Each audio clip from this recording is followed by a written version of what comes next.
역사는 드라마 CNT.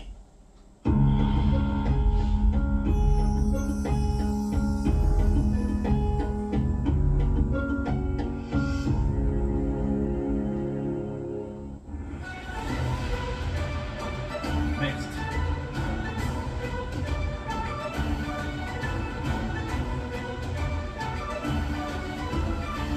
CNT.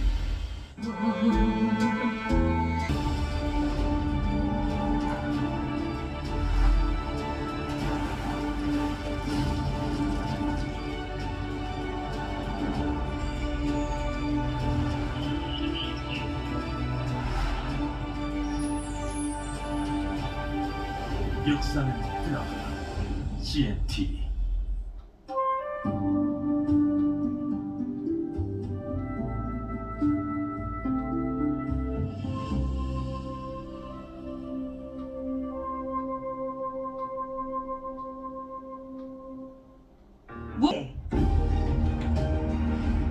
이 프로그램은 15세 미만의 청소년이 시청하기에 부적절한 프로그램입니다.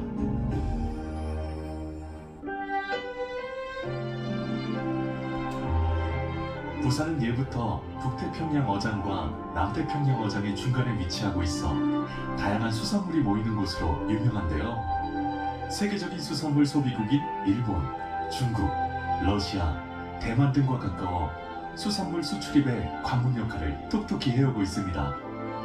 때문에 부산에선 수산물과 관련된 음식이 발전하고 유통될 수 있었는데요.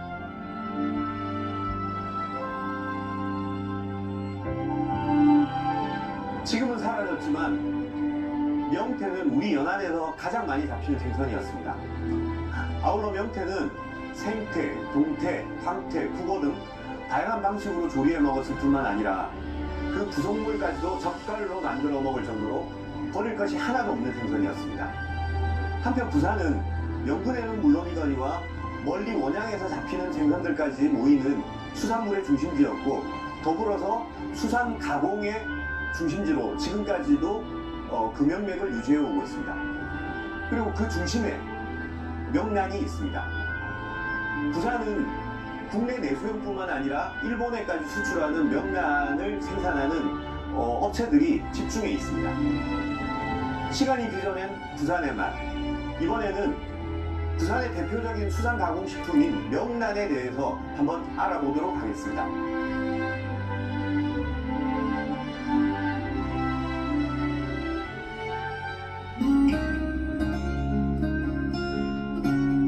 부산의 새벽을 깨우는 충무동 새벽시장은 항구를 끼고 있어 각종 수산물을 만날 수 있는데요.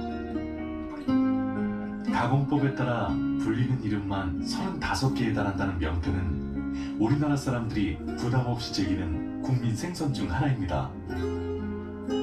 영양분이 풍부해 버릴 게 없다는 명태는 대한민국 주부들의 마음을 단박에 사로잡았는데요. 명태의 화려한 변신은 알을 소금에 절인 젓갈로도 그 빛을 발합니다.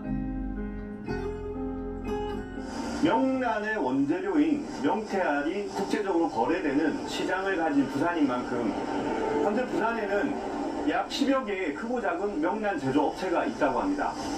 그 중에서도 이 회사는 지난 40여 년간 명란 한 가지만 제조해왔고, 수산 가공 분야에서 유일하게 명장 칭호를 가진 분이 직접 제조를 하고 계신다고 합니다. 이 공장을 방문해서 명란의 역사, 그리고 명란이 제조되는 공정에 대해서 한번 상세하게 알아보도록 하겠습니다.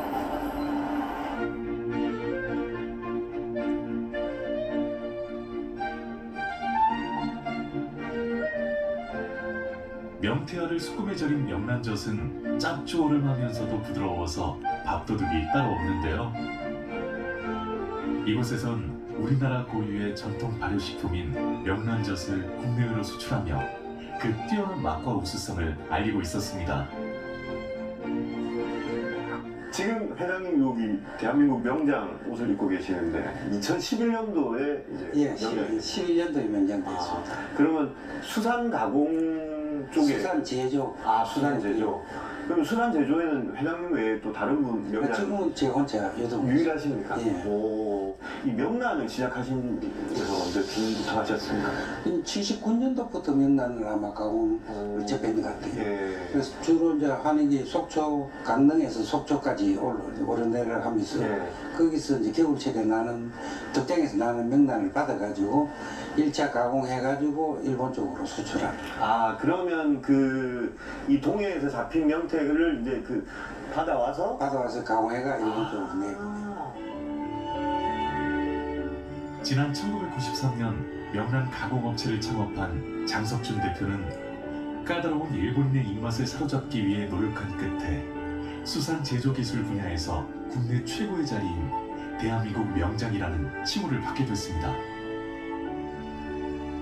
이제 우리나라의 명란은 옛날부터 명란 젓갈로 해가지고 이제 소금에만 절여가지고 보관하고 있다가 이제 팔기 직전에 위에다 양념을 이래 발라가지고 그럼 양념을 바른다는 그 양념에 뭐 고춧가루 이런 것들 고춧가루 주로 이제 고춧가루 마늘 아, 예, 예, 그렇게 예. 들어가죠. 그러면 이제 그건 원래부터 우리나라에서 먹던 옛날 예. 우리나라에 전통적으로 먹어왔던 우리 명란이 일본으로 이렇게 건너가게 된 계기나 이 좀 역사적인 연역을 좀 설명해 주시겠어요? 이 가보경장이 되면서 일본 신문물이 우리나라로 들어오기 네. 시작합니다. 그 전까지 우리나라는 동해안 쪽에서 그냥 통통배 노져가지고 낚시 들어가가지고 고기 잡는 그 낚시대라고. 예, 낚시대. 예. 그게 이제 일본 문물이 들어오면서 동력선이 들어옵니다. 들어오고 거물이 들어옵니다. 이러기라 그만큼 많이 잡히잖아요. 명란을 먹어보면 이게 이제 뭔가 독특한 뭐가 맛도 있고 이제 자기들이 먹어보니까 이거는 저거 일본 갔다가 팔아도 되겠다. 이래서 그 유독 명란만 이제 우리나라에서 만들어놨는 걸 일본 쪽으로 가져가기 시작했어요. 우리나라에서 명란이 식재료로 등장한 것은 기록상으로 조선시대부터인데요. 일제강점기 일본으로 건너간 명란젓은 지금까지도 큰 인기를 모으고 있습니다. 명란은 약 7일간의 시간 동안 해동과 세척, 선별과 조미 과정을 거쳐 소비자의 식탁에 오르는데요. 신선도를 지키기 위한 다양한 노력이 이곳에서 펼쳐지고 있었습니다. 오다 보니까 1차 조미, 2차 조미까지는 거의 뭐 사람의 손이 특별히 가지는 않는 것 같고 근데 지금 근데 이 선별 공정에는 대부분 이제 아주머니 직접 일을 하고 계시죠. 그렇죠. 손으로 해야 되고 이렇게 선별하고 그다음에 계량하고 포장하는 공정인데 여기서 가장 핵심은 사실 선별이거든요. 선별. 근데 이제 이걸 알을 선별하는 과정 자체가 이게 그 알의 어떤 뭐 촉감도 봐야 되고 그다음 색상도 봐야 되고 뭐 이런 형태도 봐야 되고 하니까 이건 숙련자가 해야 되고 요거는 정말 기계로 어떻게 기계화가 될 수 없는 자동화 될 수 없는 영역.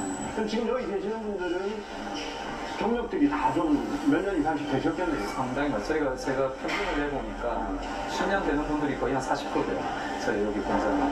그러니까 이런 분들의 존재 자체가 어떤 그 회사의 경쟁력일 수도 있겠네요. 회사의 경쟁력이기도 하고 네. 또 제가 봤을 때는 우리가 그래도 명란 종주국인데 이렇게까지 꼬랭이가 명란을 만진 노동자들이 거의 없습니다. 이곳에선 과거 명란젓은 짜다, 비리다, 비위생적이다라는 편견에 맞서기 위해 저염 방식을 개발하고 맑은 청주 등을 가미해 비린내를 없앴는데요. 과학적인 제조법과 깐깐한 위생 공정 등으로 맛과 안전 두 마리 토끼를 동시에 잡았습니다. 그 결과 이미 10년 전에 1000만 불 수출탑을 수상할 정도로 명란 분야 수출 국내 1위로 우뚝 섰는데요.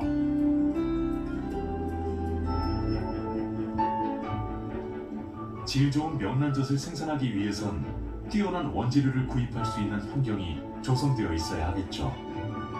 그런 의미에서 부산은 우수한 수산물 가공업이 탄생할 모든 조건을 갖추고 있다고 할 수 있습니다. 지구 온난화로 우리 동해 바다의 명태가 사라지면서부터 우리나라에서 사용되는 명란은 전부 러시아에서 잡힌 명태에서 빼낸 알을 사용한다고 합니다. 그래서 러시아 오츠크에서 잡힌 명란이 바로 이곳 부산으로 운반되어 와가지고 지금 이런 냉동 창고에서 경매가 벌어진다고 합니다. 그래서 지금 그 경매가 벌어지는 현장을 직접 한번 찾아가 보도록 하겠습니다. 매년 겨울이면 러시아 인근 해역은 알을 품은 명태 수확으로 분주한데요. 그렇게 잡아올린 명태는 선상에서 알을 분리해 냉동시킨 뒤 이듬해 5월 부산 감천항에서 대부분 경매에 들어갑니다. 우리나라 부산이 명란 유통의 허브인 셈인데요.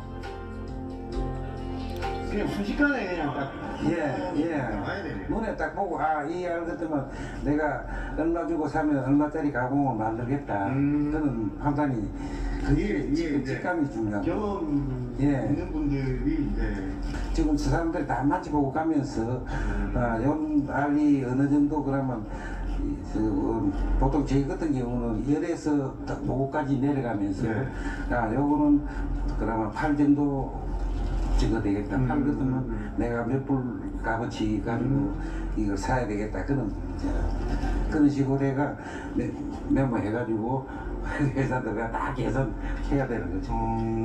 근데 이게 이제 1년 농사 미리 지으시는 거죠? 그렇죠. 네.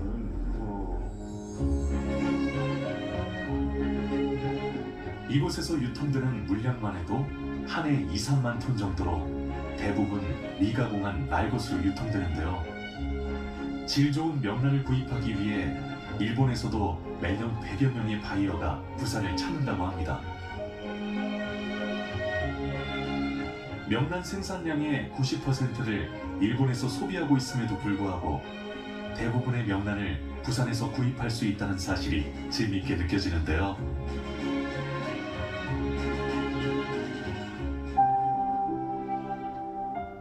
현재 명란젓의 가공 생산지는 부산과 일본, 후쿠오카. 일본의 최초로 명란을 개발하여 보급한 후쿠오카는 명실상부한 명란의 고장으로 자리 잡았습니다. 한국의 전통 음식인 명란젓은 이 바다를 통해서 이곳 후쿠오카에 전래되었습니다. 그리고 70년이 지난 지금 명란젓은 일본인들이 가장 사랑하는 음식 가운데 하나가 되었고 1조 7천억 원이 넘는 거대한 시장을 형성하고 있습니다. 지금부터 그 현장을 한번 찾아가 보도록 하겠습니다. 후쿠오카는 일본 규슈의 정치, 경제, 문화의 중추적 관리 도시인데요. 부산에서 200여 킬로미터밖에 떨어져 있지 않아 한국인이 많이 찾는 관광지입니다. 그리고 맛의 천국이라고 불릴 만큼 기발한 음식들이 사람들을 즐겁게 하는데요. 후쿠오카가 명란의 고장이 된 데는 이유가 있습니다. 부산에서 태어나고 성장한 이 회사의 창업주는 어린 시절 부산에서 먹었던 명란젓 맛을 잊지 못해서 이곳 후쿠오카에서 그 맛을 복원하고 그리고 명란젓 회사를 창업했다고 합니다.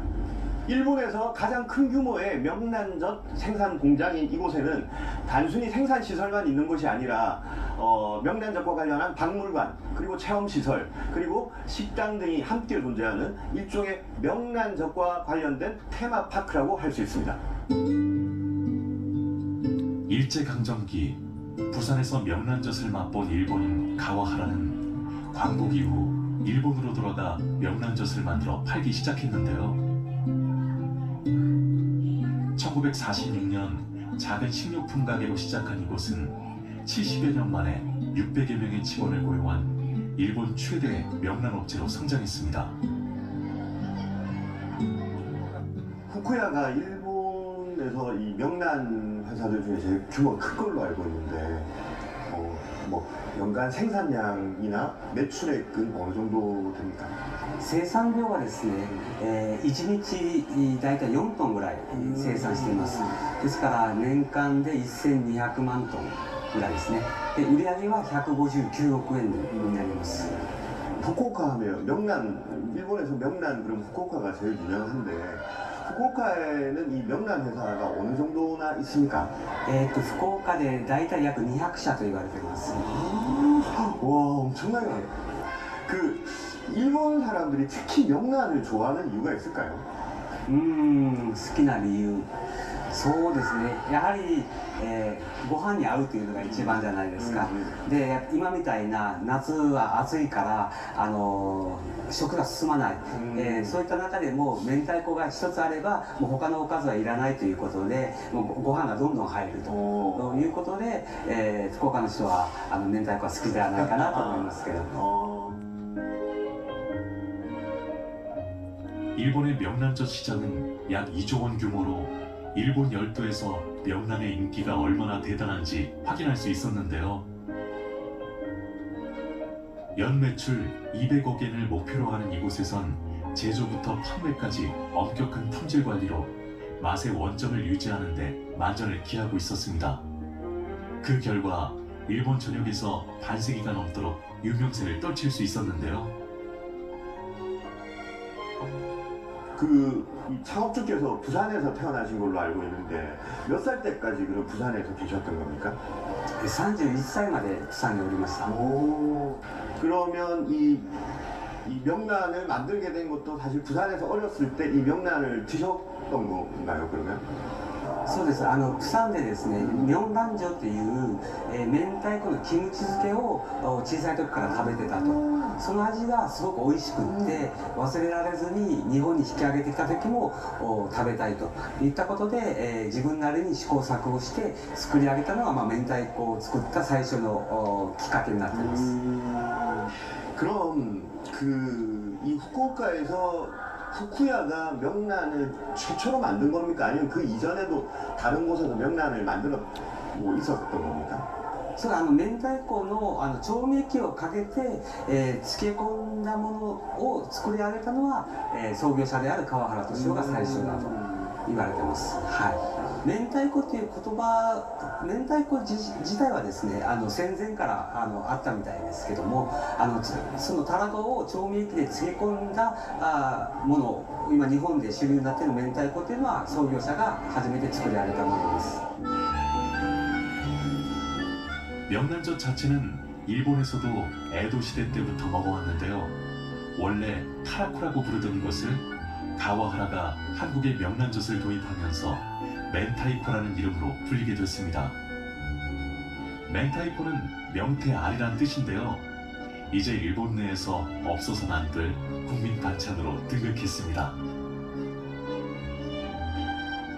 지금 여기 굉장히 다양한 명란 제품들이 보이는데 이 명란과 관련된 제품의 종류가 몇 가지나 됩니까? そうですね、本当にもう私も覚えられないぐらいアイテム増えたんですけど、味そうですね、もう50以上あります。 아, 이거는 또 이렇게 전부 시식을 할 수 そう 있도록 試食ですね。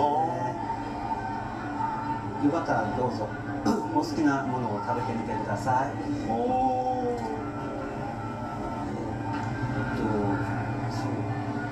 このレギュラーがレギュラーだ創業からの味付けになります。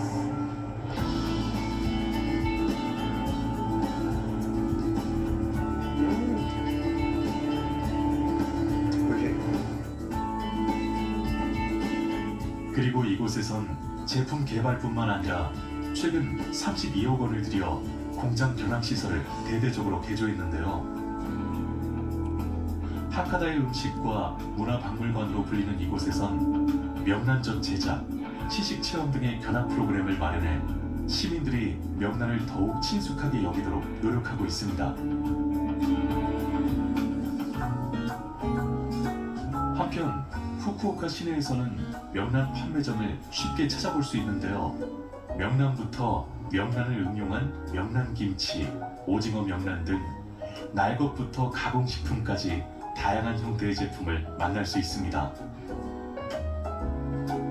이처럼 명란은 지역의 향토식품으로 후쿠오카를 찾는 많은 사람들에게 사랑받고 있는데요.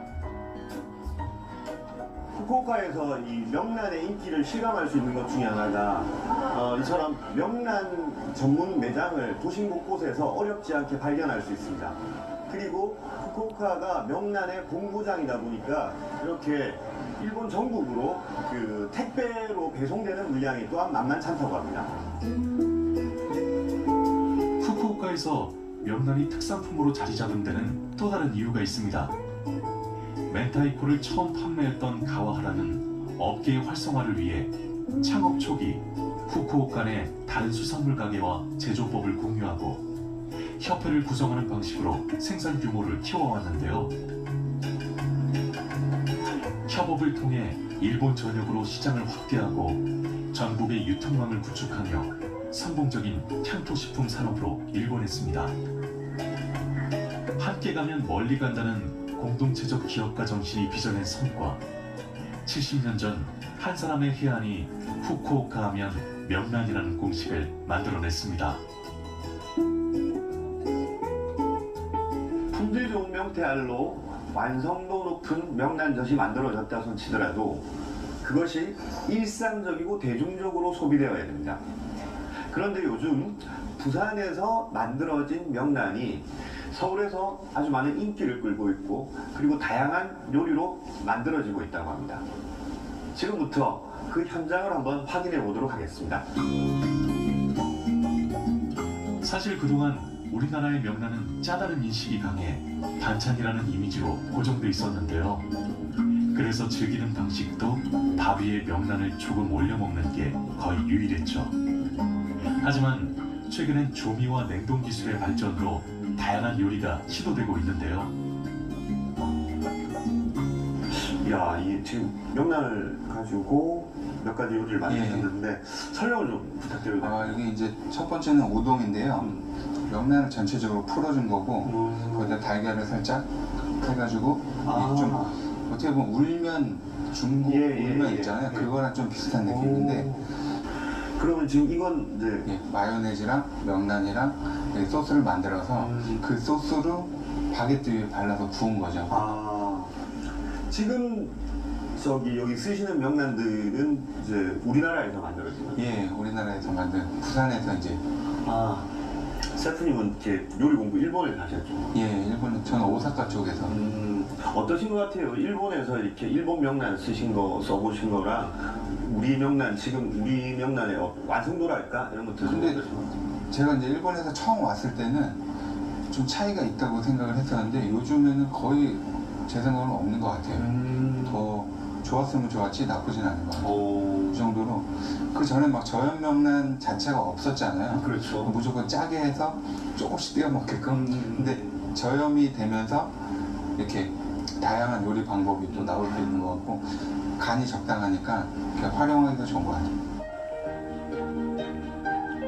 웰빙 트렌드에 맞춰 염도를 대폭 낮춘 고급 제품들이 속속들이 등장하면서 명란의 활용도 또한 높아지고 있는데요. 우동, 파스타, 바게트 등 색다른 옷을 입은 비주얼과 맛으로 우리나라 사람들의 눈과 입을 사로잡고 있습니다. 보기만 해도 그 맛이 어떨까 정말 궁금해지는데요.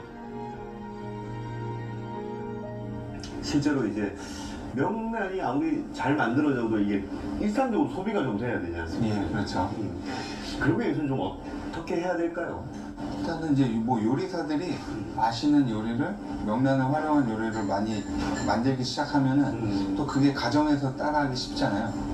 물론 이런 업장에서도 손님들이 찾을 수 있고 좋을 것 같아요. 사실 명란이 우리나라 음식이지 않습니까? 예, 그렇죠. 근데 이제 일본에서 오히려 더 이게 막 대중화되고 예.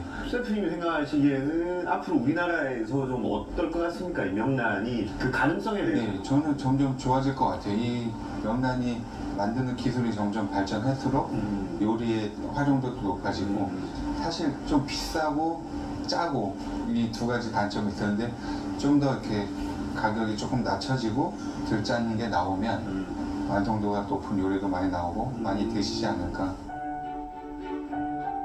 친숙하면서도 익숙하지 않은 조합의 메뉴가 기대 이상의 맛을 선사할 때 사람들은 계속 먹고 싶은 음식으로 각인하게 될 텐데요.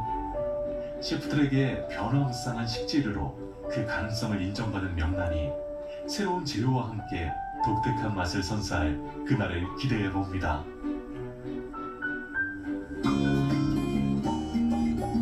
뿐만 아니라 최근 명란은 레스토랑이 아닌 집에서도 누구나 쉽게 즐길 수 있는 식재료로 많은 사람들에게 각광받고 있는데요.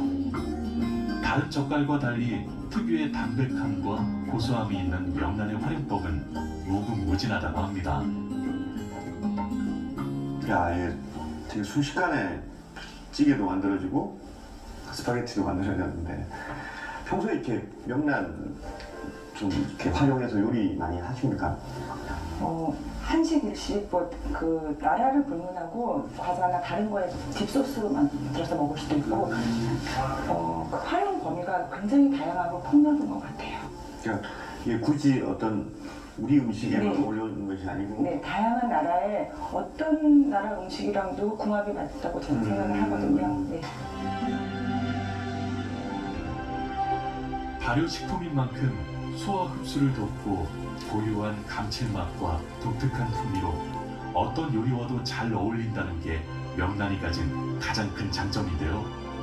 앞으로 누구나 거부감 없이 명란을 즐기기 위해서 어떤 노력이 필요할까요?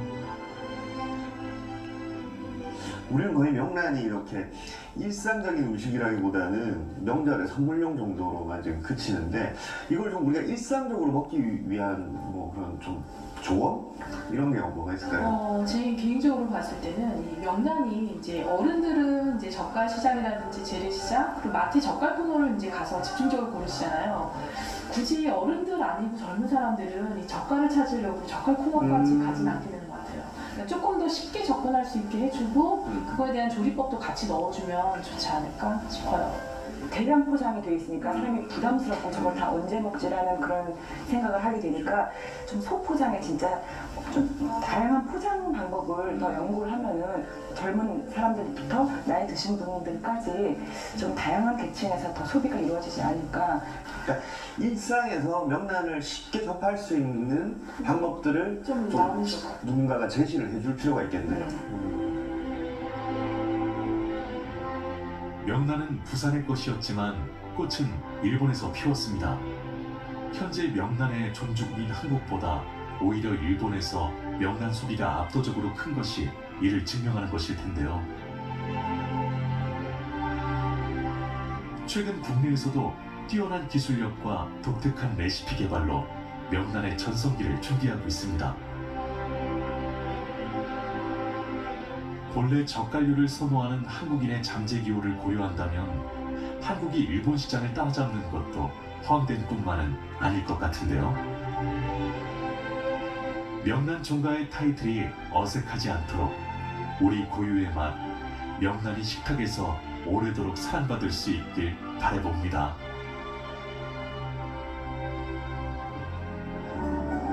저는 명란을 생각하면 가끔 도자기가 떠오릅니다. 임진왜란과 정유재란 때 일본으로 끌려간 수많은 도공들에 의해서 지금으로부터 정확히 400년 전에 일본 최초의 백자가 탄생했습니다. 그 후로 일본은 수많은 도자기를 유럽으로 수출했고 지금은 전 세계에서 가장 뛰어난 생활 도자기 문화를 가진 나라가 되었습니다. 일제시대 때 일본으로 건너간 명란은 이제 일본인들이 가장 좋아하는 반찬으로 자리를 잡았습니다. 전 세계에서 생산되는 90%의 명태알을 소비하는 나라가 되었고 1조 7천억 원이라는 거대한 시장을 형성하게 되었습니다. 지금부터라도 늦지 않았다고 생각을 합니다. 우리 땅에서 나는 식재료로 맛을 내고 아주머니들의 뛰어난 손재주가 결합이 된다면 우리 부산의 식탁뿐만 아니라 일본인의 식탁까지도 사로잡을 수 있는 부산을 대표하는 향토 음식으로 자리매김할 수 있을 것이라고 생각합니다.